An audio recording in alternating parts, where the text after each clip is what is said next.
Long before the COVID pandemic, I was a big fan of this stuff right here. Anybody with me? Yeah. Why? Because I hate being sick, right? And if using some of this goo will help me, to avoid getting a sinus infection or a cold or the flu or stomach bug or the COVID, whatever, if it'll help me avoid all that, I am a big fan. By the way, have you noticed that communion now has a third element in it? There's the bread and the cup and the hand sanitizer right there. It's like the Trinity that we have now. But why do we do this stuff? I try to stay up to date on my shots, flu shot and COVID booster, and I try to make sure that I do the other stuff. I try to, get enough rest because that's really important, and exercise and eat right. Why do we do that stuff? I think it's because we don't want to be sick and we hate being sick. I do. And we do all that stuff. And then when we do get sick, what do we want more than anything? We'll do almost anything to find healing. And we're going to look at Jesus' heart when it comes to sickness and healing here today. We're going to look at that pretty closely. We're in the next episode of the series where we are really tracking through the Gospel of Luke. And one of the big themes that we see in Luke from the beginning to end is that Jesus cared for people that in his society, in his culture, in his time, were considered the nobodies. He saw them and he just really peeled back God's heart and said, this is how God loves and sees people. And so we're trying to understand that and to emulate that as best we can. We're looking through the Gospel of Luke, and one of the things that we're going to see particularly is that Jesus in the Gospel of Luke, he cared about the sick and the disabled. He spends time with them. He brings healing to them. And we're taking this theme with us with a phrase, a definition of what it means to be a somebody, because this is called Nobody, Everybody, Somebody. Here's a definition of a somebody. A somebody is one who helps a nobody realize that they are a somebody. How about we say that all together, kind of get in our brains a little bit deeper. Ready? Here we go. 1, 2, 3. A somebody is one who helps a nobody realize that they are a somebody.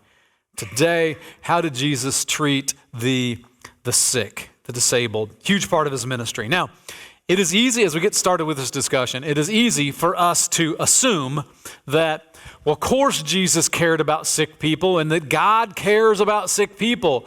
But that's how we think in the 21st century. That is not how they thought in the first century. It's called chronological snobbery. We just assume that how we think today is how everybody has thought for the last however many thousands of years. It's not true.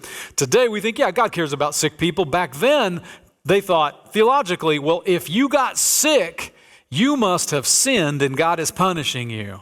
In fact, the sicker you were, the worse sin you must have done, right? So God's punishing you more because your sin was even worse. That's how people understood sickness back then. And if you had certain diseases, you were pushed out, you were pushed away, you were alienated. Jesus didn't do it that way. Jesus didn't do it that way. Let's dig into one of the stories in Luke near the beginning. This is Luke chapter 5, starts with verse 12. It says, in one of the villages, Jesus met a man with an advanced case of leprosy. When the man saw Jesus, he bowed with his face to the ground, begging to be healed.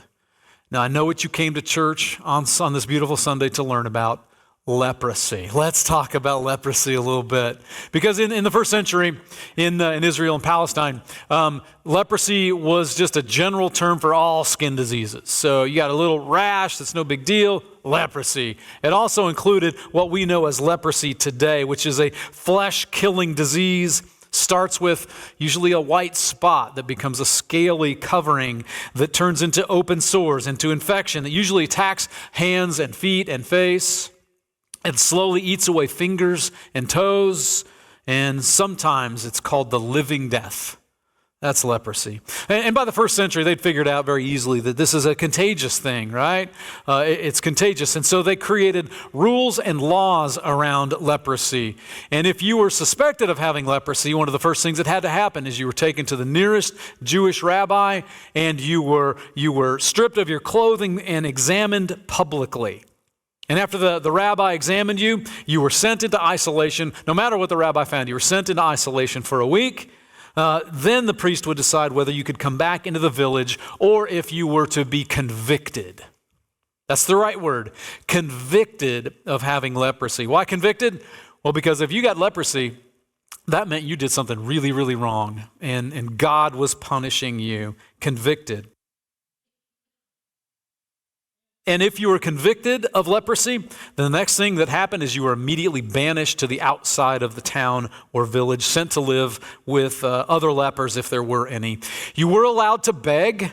You were allowed to beg on the sides of the streets, and you could beg only from a certain distance, 6 feet or more. You had to be away from people.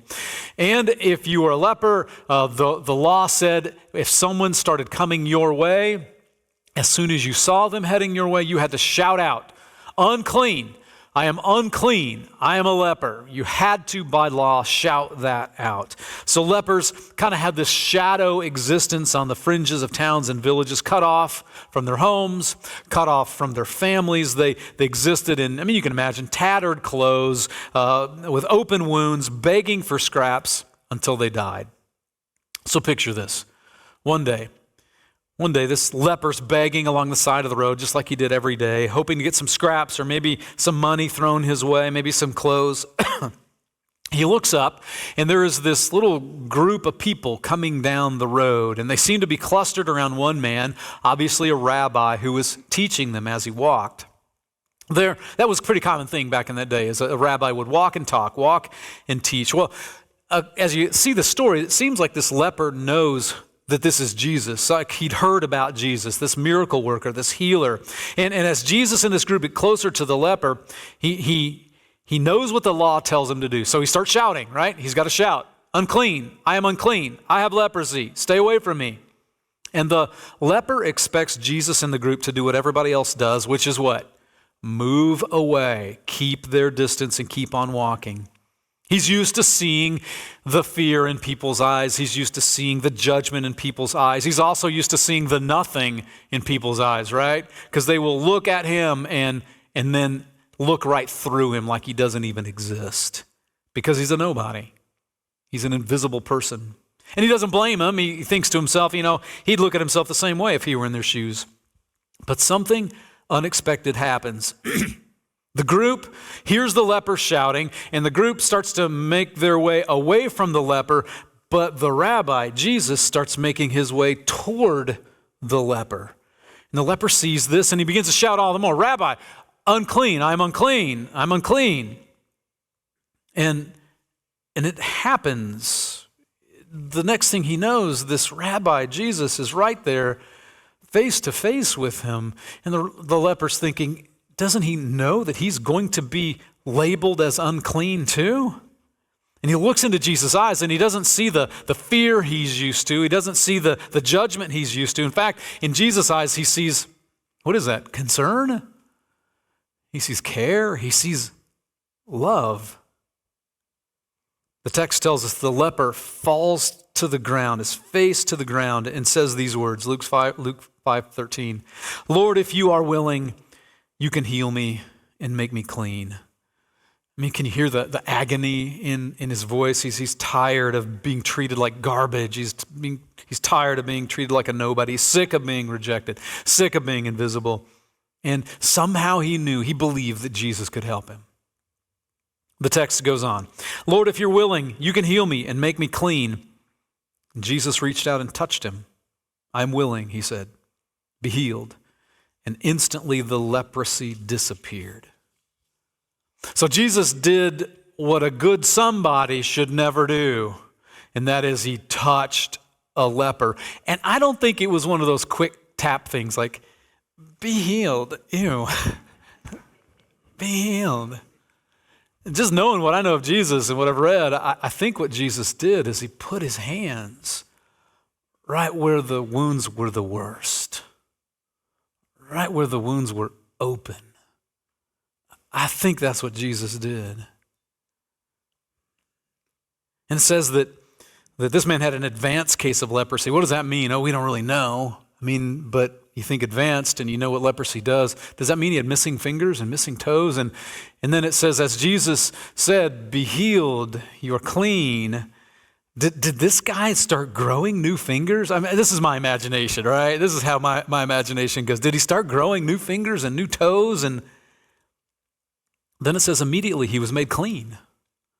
His conviction is lifted and he can go home. I mean, he's got a couple things to do yet. He's got to get a certificate from the religious authorities that say he is clean, but he can go home. And again, my imagination is, what was that homecoming like? I mean, to be held by his wife again, to hold his kids in his arms, to have a meal at home, to sleep in his own house. I mean, can you imagine? And here's the cool thing. This was just the first of the miracles in the Gospel of Luke. There are 13 miracles named in the Gospel of Luke where Jesus heals blind people, he heals other lepers, he heals people with fevers, physically disabled people. He healed Jews and he healed Gentiles. He even healed people of death, from death, right? Brought them back from the dead. I mean, what Jesus did is he saw the sick, the disabled, the nobodies, and he healed them. And again, for us, it seems really obvious. It still seems so obvious. Jesus would care for the sick, but what he did there was radical, absolutely radical. And it radically changed the way people viewed sick people and the disabled of that time. And because of what Jesus did, Christians have followed his example, and we have cared for the sick when no one else would. Historians tell us that Christianity grew in those first 3 centuries exponentially. And one of the key factors, the reason that Christianity grew in those first 3 centuries the way it did, is because Christians cared for people, cared for the sick. In the 1400s, Christians were known for staying and caring for people with the Black Plague, even risking their own lives, some of them dying, caring for people with the Black Plague. The modern hospital system was created by people of faith. Christians have been leaders in medicine and the building of hospitals and clinics. Why? Because Jesus healed the sick. His actions said, people who are sick don't need judgment. People who are sick need compassion and care and love. It was a radical new way of thinking. Now, all that's easy for us to get our brains around. I think it should be, a little bit inspiring maybe to hear all that, but it's pretty easy to get our brains around. But it leads to one kind of lingering question, a big question in the face of this leper story. And the question is, who are the lepers today? I'm not talking about the actual disease, but who are the people who are dismissed, avoided, misunderstood today? 30 years ago, it was the gay man with AIDS. But that's not really the case anymore, thank God. When it comes to sickness and disabilities today, I think those battling mental illness are sometimes treated like lepers were treated in Jesus' day. Because people with mental illnesses, sometimes they act in ways that other people don't understand and can't make sense of. You know what I'm talking about? People with severe depression, sometimes they just stay in bed all day. They cannot get out of that bed. They can't muster the energy to get up, and other people don't understand. People with anxiety disorders can be just overwhelmed with fears that don't make sense to anybody else. People with psychotic disorders, they may see things that aren't real. They may hear things that aren't there. And sometimes they lose the ability to discern reality completely. Today, lots of these people are ignored and pushed to the fringe of society. They're institutionalized. They're treated like they're invisible. Sometimes people with mental illness, they hurt the people they love or they hurt themselves. Some who need medication, they never start taking it, or sometimes they start and they stop taking it. Some who seem to be doing really well, then all of a sudden symptoms come back. Some try to end their lives. Some succeed. People who have mental illness can make other people feel very uncomfortable, even afraid. And we tend to avoid things. It's understandable, right? We tend to avoid things that we don't understand, that make us uncomfortable, that make us afraid. It's totally understandable, but in the process, we make those people nobodies. There's an article in Christianity Today by Amy Simpson, and she points out some things that we often do. When we see symptoms of mental illness, this is often how we respond. I'm just going to bullet point these, and you see if any of them relate to you. She says, we sometimes interpret their behavior through the lens of our own experience and assume that their symptoms mean they're selfish, lazy, self-absorbed, undisciplined, or simply failing to trust God. We ignore or reject them and hope someone else will help. We fear them, usually with no rational basis. We blame them for their problems and shame them into silence. We tell them to go get help and come back when they're cured. We try to cure them with spiritual practices like Bible reading and prayer, which by themselves are inadequate for people who need medical intervention. We try to solve the problem with pat answers, unhelpful advice, and amateur counseling. Some of that is how lepers were treated in Jesus' day. So what do we do differently as followers of Jesus when it comes to mental illness? Simpson gives us a few better responses. Take note of these. If you don't know what it's like to live with a mental illness, acknowledge to yourself that you don't understand. That's part of self-awareness. If you don't know what you're talking about or you don't know what to say, be quiet, but be present. Get better information, read up, attend mental health workshops, do some research online. Understand the need for treatment and encourage rather than discourage it. Refuse to belittle, mock, or demonize medical intervention. Sometimes Christians are known for doing those things. Differentiate legitimate fear from illegitimate fear. If someone presents a threat to self or others, call the crisis hotline or the police. If not, maybe you don't really need to be afraid. If you're not a mental health professional, acknowledge your limitations, but remember, no professional qualifications are required to be friendly and kind. So, offer companionship, the dignity of a handshake and a smile, and perhaps even friendship. And I know that's a lot. That's just like information dump, but you get the gist, right? It's to see differently. And this means a lot to me and my family. Having a kid battling mental illness for the last 12 years has been the biggest challenge of our lives. Last year, 2023, we had 6 emergency room visits, 3 extended stays in mental hospitals.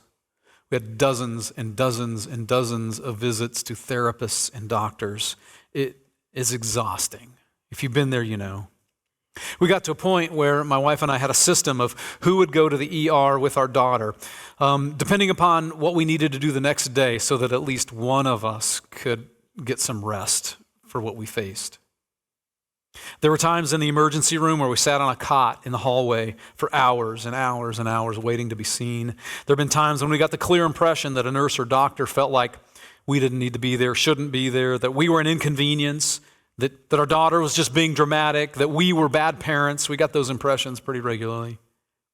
There were times when we decided that the crisis was over, that she had de-escalated and that we could go home, sitting there in the emergency room, and it was time to go home. And we told them, okay, we're going to go ahead and leave. And they said, no, you can't. If you leave, we're going to call the Division of Family Services because you're leaving against medical advice. All that became the norm. Especially when staff recognized us and we kind of got that vibe. Nobody ever said it, but that vibe, oh, you again.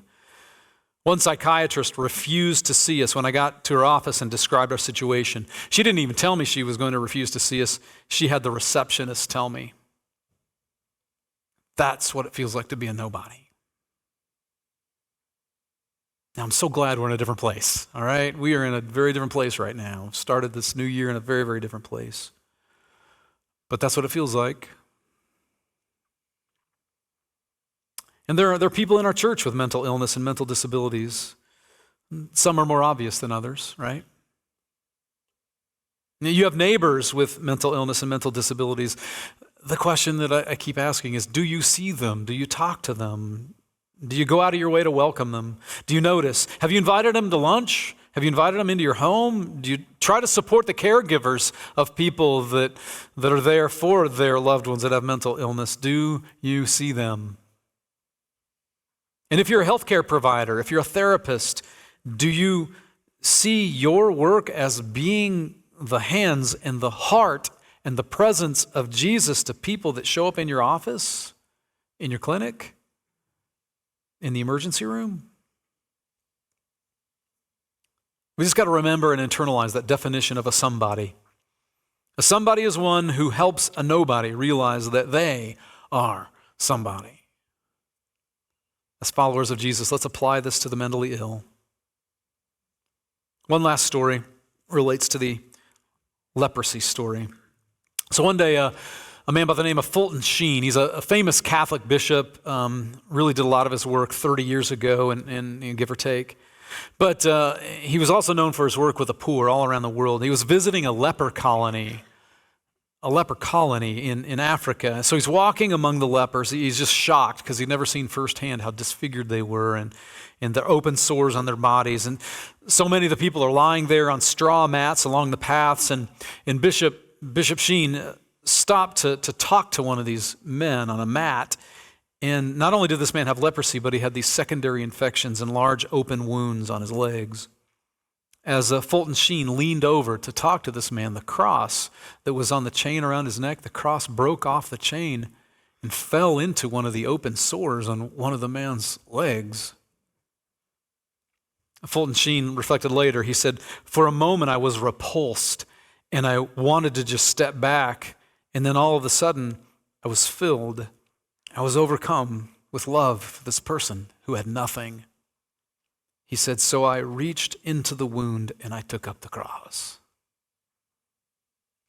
That's what Jesus modeled, isn't it? Following Jesus is about healing the broken and the sick and the disabled. We're supposed to reach in to the wounds of the sick and to be with them and stick with them and not walk away. It's about doing whatever we can to make today's nobodies somebodies, right? As followers of Jesus, we're called to follow his example. We're called to be present, to love. That's what Jesus did. And that is the gospel of the nobodies and the everybodies and the somebodies. What does the word gospel mean? Good news. Yeah, it means good news. And for today, that is the good news. In the name of the Father, and of the Son, and of the Holy Spirit. Amen.